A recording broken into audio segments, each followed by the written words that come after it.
Okay, so this is going to be looking at steampunking this little device, which I'm calling the retro radio. Now, these sort of radios. Now, first, before while I'm just dismantling this, somebody had already put a Bluetooth module into this in the past, so the wiring had already been messed with by the previous owner, who's a friend of mine. Now, he kept the Bluetooth module; he wanted to use it for something else, so some of the wiring, if you're wondering why there's bits of terminal block in it as I'm dismantling it, it's because it was previously messed with. Now, these sort of radios, I say I'm calling it the retro radio. They used to be available in things like in the back of TV listings, magazines, and that kind of thing to purchase. And I think they were available other places as well. But basically, the plan with this is I'm going to steampunk it. I'm also going to add an MP3 module to it so it can play back files from a USB stick. So the first thing I wanted to do was make a new back because it's going to be USB powered. And the old back has a big hole for the battery compartment, which we won't be keeping. So that was just a case of marking it out, and now you can see me drilling it out on the drill press. Looking at adding an extra little speaker to the top. So when I say speaker, it's going to be like a horn. It's not actually going to work as a speaker, it's more just for the effect. So we're adding a few bits of plumbing pipe, 15mm pipe light, and then that horn. And all this is just glued together with super glue, essentially, which will be what I'm getting now. And then just measuring it out and then gluing everything up. But yeah, these sort of radios, they work reasonably well as a radio. The sound quality isn't the best, obviously, because you've got quite a small speaker. And they are very much something that's sort of made to a price. But it's adequate for listening to the radio. And to be honest, that lo-fi kind of thing is a bit of a retro sound. So for what it is, it works quite well. Now, one of the things I didn't like about this, and unfortunately I wasn't able to fix, is that the plastic cover that should really be glass if it was a genuinely old radio for the radio dial is very misted.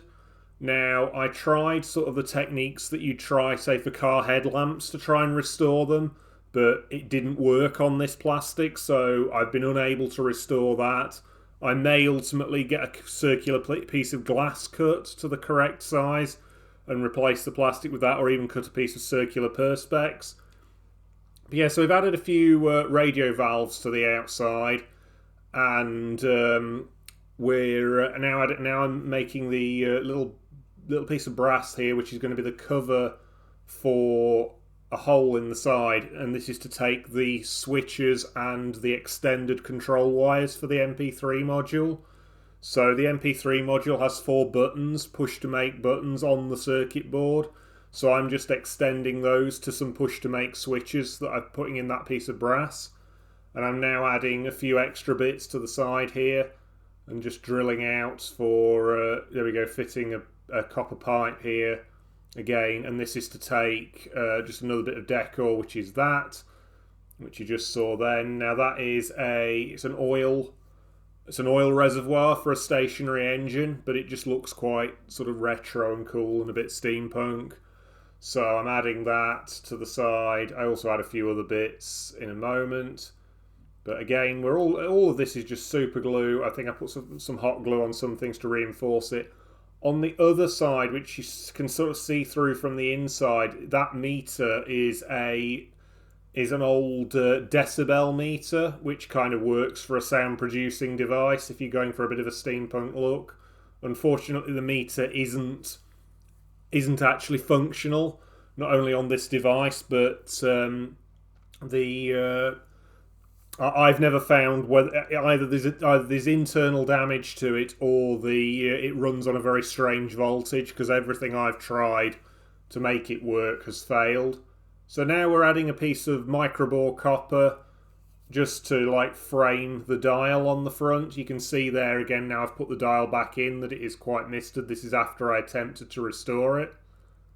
So we're now again just finding which size drill bit to use, and then I'm going to mark out some holes in the sides of the radio to mount this piece of pipe.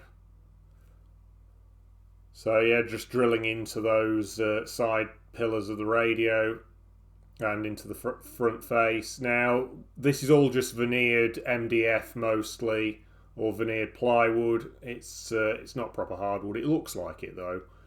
I say it's got quite a convincing look. Obviously, the size is a lot smaller than a genuine radio of this period, because the radio it's sort of a, I would say 1920s to into 1930s sort of style radio, but they would have been a lot bigger than this. It is just sort of as I say, it's a retro radio. I was going to call it, sort of name it after one of the TV listings magazines, but I couldn't work out which one it was actually sold in. But they were sold other places as well. Sort of, I'm trying to remember the name of the place. I think it was called Past Times. There used to be a shop that sold things like this that went out of business years ago. But I think they sold things like this, and that's a motor with then again a piece of microbore and a bullet fitted into it. Again, just gives a little brass sort of tank on the side. Some more electrical components. Now we're just adding a little water valve, or I think it might actually be a gas valve to the front. But yeah, again, this is just again marking out to then drill holes through to put. In the end, with this one, this went on with some screws as like sort of anchor points, and then hot glue, because there isn't really anywhere to get a good mounting onto there. So. Yeah, and then the screws were being super glued in, I think, because I drilled the holes slightly oversized. But yeah, if you never want to get the screws out again, that does work quite well. So yeah, they were adding that little valve on the front, and you can see you can adjust that. Not that it does anything, but it just adds to the effect. Then I decided that this column on the left-hand side, as you look at the front, needed a bit of decoration. So again, microbore pipe fitting, and this time a little one of those nitrous canisters that I keep finding at the side of the road round here.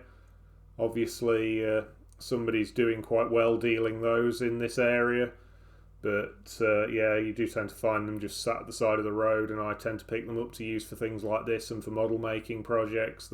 Certainly the polished chrome ones look quite nice. And yeah, again, same technique, just super glue in the hole and then just align it and let it dry. It dries quite quick when you're going into wood. Now we're on the modifying the electrics. So first of all, we're going to add some LEDs in behind the radio valves just to light them up. Just adding resistors. The bit of paper you can see over the back there is actually a chart of resistor values for different LEDs. I do need to publish that somewhere at some point, because it is something I use all the time and is very useful if you're just going to add LEDs to things. Then we're adding in the MP3 module. Now I haven't filmed the process of adding the additional wires to the circuit board. I really do not like soldering onto PCB, especially ones that are already populated, using that awful lead-free solder. It doesn't melt very easily, and you end up having to reflow it with good sort of 60-40 lead tin solder, which is what I use. Now, the fumes you see coming off that are not lead vapor. What they actually are is just the flux from the flux core burning up. It's not, to my best of my knowledge, particularly harmful, but I'm sure some people would say otherwise. But yeah, so this is just tinning bits of wire, adding the speaker wires in. Now we're hot gluing the LEDs in. So the LEDs, we've got a couple to light the back of the dial, so the dial will glow yellow, which is more in line with how the originals would have been, because they did tend to have an incandescent backlight. And then we're adding some a blue and a green, I think it is, to the it's blue and a green to the radio valves on the side, which isn't obviously the colours that they actually light up. They tend to glow orange, but it does give it quite a bit of a... It just gives it a bit of a different look. Now, the long black wire coming off that circuit board, which is the unmodified radio circuit board, is actually the antenna for the radio. Now, I have actually wired that now onto the extendable radio antenna that I added to this, because I decided it needed a better antenna Turns out it didn't. It's just that the reception down in my basement workshop is very, very poor. But it does actually get reception with the new extendable antenna even down there. So yeah, it's an improvement. And then we're just sort of sighting the MP3 board somewhere in the bottom there, and yeah, plugging some power in to do a test. So I have muted the music here because it will be copyrighted, because it's just whatever I'm picking up on the radio, and I don't want to fall foul of any copyrighted music. And then we're adding just here. This is just a USB cable which is coming out the back. Now the advantage of that being, I can run it off a USB wall wart in the house, but if I want to take it out to say a steampunk picnic or anything, I can just run it off a phone power bank, and I can have the radio out there. And this is just some final shots of it completed. So quite a short video, but I think an interesting one for some people. It's quite an easy build, quite a quick build really. Only took me sort of about half a day. So yeah, please like and subscribe, and I'll see you in the next video.